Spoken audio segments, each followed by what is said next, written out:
Good morning, 7th class. So this is first chapter of your science book and it is the second part of the same chapter. तो अभी तक we studied कि how do we get food है ना, what do we eat.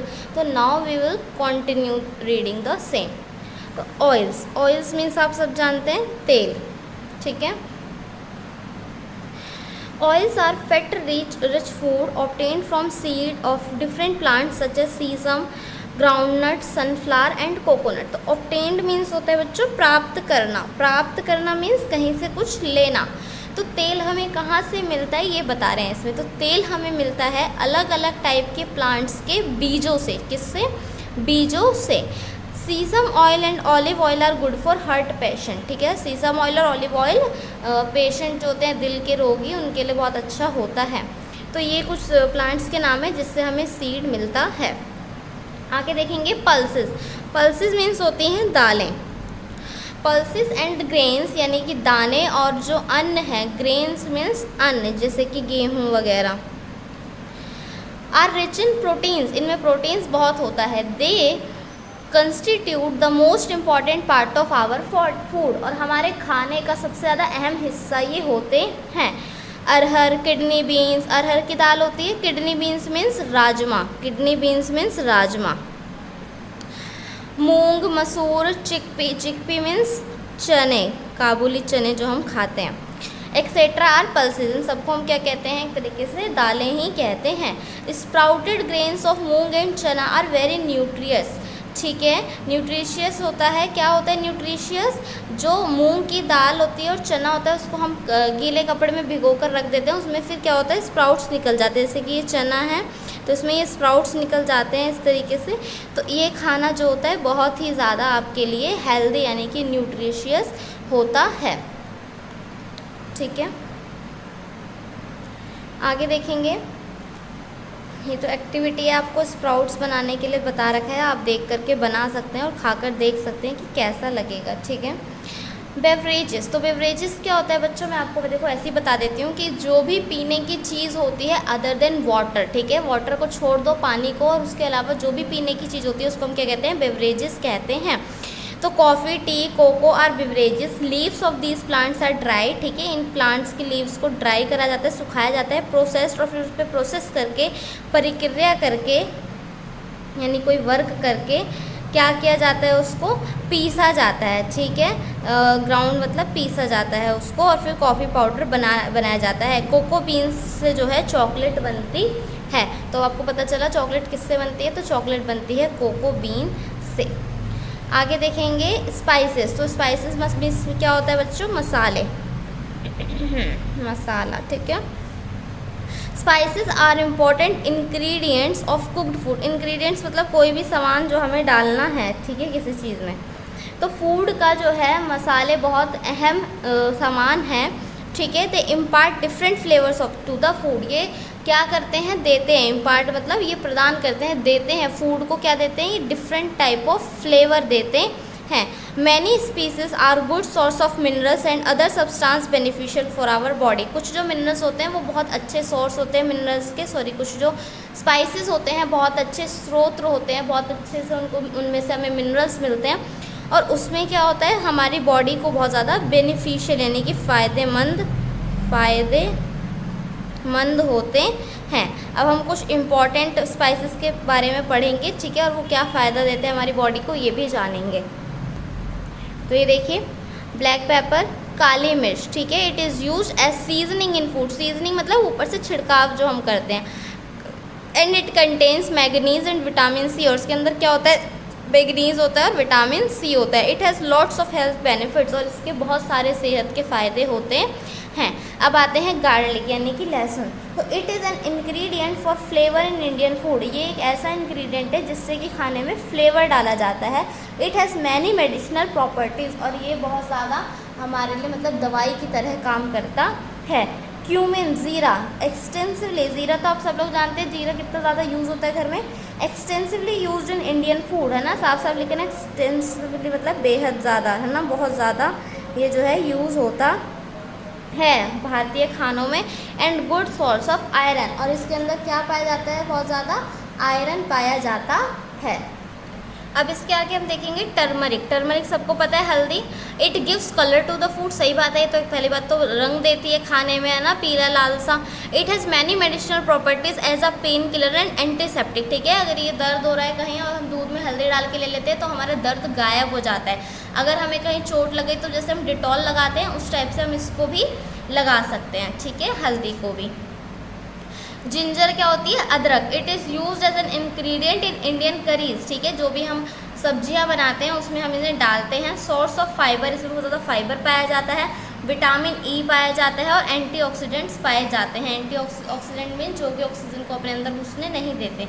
There are many more spices used in cooking food. अलग अलग और भी स्पाइसेस आप लोग खुद जानते हैं ना, लाल मिर्च भी है, गरम मसाला है, ये सब, ठीक है, दालचीनी, बहुत मसाले हैं ऐसे। शुगर, अब शुगर के बारे में पढ़ते हैं।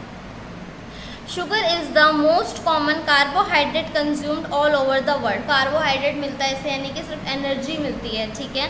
पूरे वर्ल्ड में सबसे ज़्यादा ये यूज़ किया जाता है। Its chemical name is sucrose and it is present in the stem of sugar cane plant. तो ये हमें कहाँ से मिलती है, शुगर प्लांट यानी कि गन्ने के पौधे के तने में से, यानी इसमें से हमें मिलती है। और उसका साइंटिफिक नाम, केमिकल नाम इसका क्या है, सुक्रोज है। It is separated from the sugar cane juice by chemical process in a sugar mill. तो ये शुगर मिल यानी शुगर की बड़ी बड़ी फैक्ट्रियों में उसके शुगर केन के तने में से निकाली जाती है। What food we get from animals. Animals से हमें क्या खाना मिलता है, तो animals are also some important source of food for us. We get milk, eggs, honey and meat from animals, ठीक है।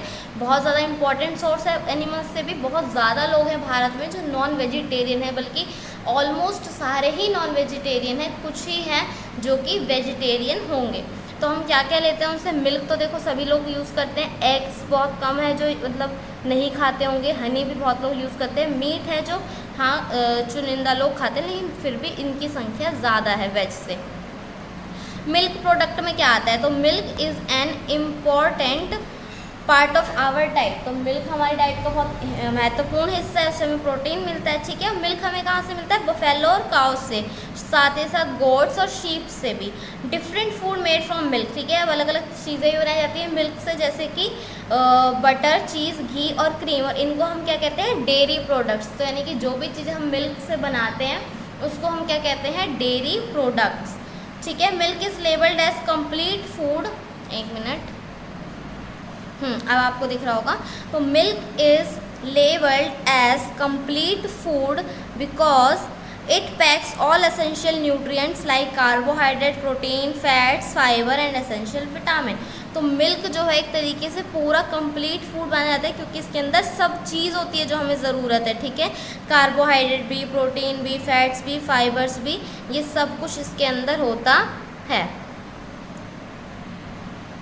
आगे देखेंगे फिश और सी फूड, ठीक है, मछलियाँ और समुद्री खाना। Fish meat is a rich source of protein and vitamin. Fish का जो मांस होता है वो उसमें बहुत ज़्यादा प्रोटीन और विटामिन पाया जाता है। There is a vast variety of fish available in fresh water bodies and sea. समुंदर में और फिर नदियों में, नहरों में बहुत सारी मात्रा में अलग अलग प्रकार की मछलियाँ मिलती हैं। Rohu and hilsa are common fresh water fish eaten in India. India में सबसे ज़्यादा खाई जाने वाली फ़िश कौन सी है, rohu and hilsa. Apart from fish के अलावा prawns, crabs, lobster and clams are some marine animals which are consumed as a food, ठीक है। ये सब चीज़ें भी खाने की तरह खाई जाती है, ठीक है। फिश मछलियाँ, प्रॉन्स होते हैं, ठीक है, झींगा कहते हैं, क्रैब्स होते हैं, केकड़े, लॉबस्टर भी केकड़े ही होते हैं, क्लैम्स होती है बड़ी सीप, ठीक है। तो ये सब चीज़ें भी खाई जाती हैं। एग्स एंड मीट, ठीक है। Egg is a rich source of protein. Egg भी जो है प्रोटीन का बहुत रिच सोर्स है, एंड विटामिन का भी। Eggs are obtain from hens and ducks. कहाँ से मिलते हैं हमें अंडे, मुर्गियों और बत्तखों से। Meat is obtain from poultry. Poultry से मीट मिलता है, यानी कि उनके बच्चे जो होते हैं एग होते हैं, और जो उनकी माएँ होती हैं वो हमारे लिए मीट होता है, माँ और बाप भी। तो हैन, डक, गूस, चिकन, ये सब। Animals like goat, sheep, fish, prawns etcetera. Fish meat is rich source of protein and vitamin, ठीक है। फिश का मांस जो है हमारे लिए बहुत अच्छा सोर्स है प्रोटीन और विटामिन का। फूड चेन क्या होती है बच्चों, तो every living plant and animal requires energy to survive. Plants rely on soil, एक मिनट। Every living plant and animal requires energy to survive. Plants rely मतलब कि निर्भर करना, on soil, water and the sun for energy. Animals rely on plants as well as other animals for energy. In an ecosystem, plants and animals all rely on each other to live. Scientists sometimes describe this dependence using a food chain or a food web. देखो जिंदा रहने के लिए जानवर जो हैं, living plants और जो हैं और जानवर जो हैं उनको एनर्जी चाहिए। प्लांट्स मिट्टी पर निर्भर करते हैं और वाटर पे और सन पे, और एनिमल्स जो है प्लांट्स पर निर्भर करती हैं और फिर दूसरे जानवर पर भी निर्भर करती है। तो ये जो इकोसिस्टम है हमारा, पूरा पर्यावरण जो सिस्टम है, तो इसमें एक दूसरे पर सब रिलाई करते हैं। तो इसी चीज़ को साइंटिस्टों ने क्या नाम दिया है? Food chain. ठीक है, a food chain describes how different organism eat each other, starting out with the plant and ending with an animal. For example you could write the food chain for a lion like this. तो आप देख रहे हो कि पहले zebra जो है घास खा रहा है और फिर ये शेर ज़ीब्रा को खा रहा है। तो इस तरीके से जब एक दूसरे को खाते हैं और उसके ऊपर डिपेंड हो जाते हैं, स्टार्ट होना चाहिए वो प्लांट से और लास्ट में ख़त्म होना चाहिए किसी एनिमल पे, तो वो क्या बनता है? फूड चेन बनता है। तो इसी तरीके से ये सब भी एग्जांपल है। आप देख रहे हो घास है, फिर इसको ग्रास होपर खा रहा है, इसको फ्रॉग खा रहा है, फ्रॉग को स्नेक खा रहा है और स्नेक को ईगल खा रहा है। ठीक है, लिंक्स ऑफ द चेन, तो ये लिंक्स है चेन के। ठीक है, name depends mostly on what the organism eat. तो ये जो नाम दे रखे हैं कि जो लोग जो चीज़ खाते हैं उस हिसाब से उनको अलग अलग पार्ट्स में बांटा गया है। तो प्रोड्यूसर्स क्या होते हैं? प्लांट्स जो होते हैं प्रोड्यूसर्स होते हैं। ऐसा इसलिए है because they produce energy for the ecosystem. They do this because they absorb energy from sunlight through photosynthesis. They also need water and nutrients from the soil, but plants are the only place where new energy is made. तो plant ही है जो एक new energy बना रहे हैं। ठीक है, start कर रहे हैं कुछ भी, तो इस वजह से उनको क्या माना जाता है? प्रोड्यूसर माना जाता है, क्योंकि वो अपना खाना खुद ही बनाते हैं। कंज्यूमर क्या करते हैं? एनिमल्स जो है कंज्यूमर हैं, और वो ऐसा इसलिए करते हैं क्योंकि वो एनर्जी प्रोड्यूस नहीं करते, they just use it up. वो क्या करते हैं? दूसरे लोगों से उनको यूज़ करते हैं। तो इसीलिए इनको क्या कहा जाता है? प्राइमरी कंज्यूमर या फिर हार्बीवोरस कहा जाता है। Animals that eat other animals, जो एक जानवर दूसरे जानवर को खाता है, इसको हम क्या कहते हैं? Secondary consumer. जो कि प्लांट को खाने वाले जानवर खाते हैं उसको हम कंज्यूमर कहते हैं, और जो जानवर को जानवर खाता है उसको हम प्राइमरी कंज्यूमर कहते हैं, और दूसरे वाले को हम सेकेंडरी कहते हैं। जैसे कि प्लांट, जैसे कि ये है हॉर्स, अगर ये घास है तो हॉर्स जो है घास को खा रहा है तो ये होगा प्राइमरी कंज्यूमर। अगर शेर हॉर्स को खा रहा है तो ये होगा सेकेंडरी कंज्यूमर। समझ आई आपको मेरी बात? डीकम्पोजर देखेंगे। डीकम्पोजर जो होते हैं वो क्या खाते हैं? सड़े गले मरे पदार्थ खाते हैं, और they help us back put nutrition back that soil for plant to eat. Example for decomposer are worms, bacteria and fungi. तो डीकम्पोजर क्या करते हैं? चीज़ों को सड़ा गला कर उसको खाते हैं, और इससे हमें ही फायदा होता है क्योंकि उससे खाद बनती है। ठीक है, ग्रास प्रोड्यूसर है, ज़ीब्रा प्राइमरी कंज्यूमर है, और लॉयन सेकेंडरी कंज्यूमर है। अब ये देखिए, शुड बी वेस्ट फूड, इतनी मेहनत से खाना बनता है कि हमें इसको वेस्ट करना चाहिए?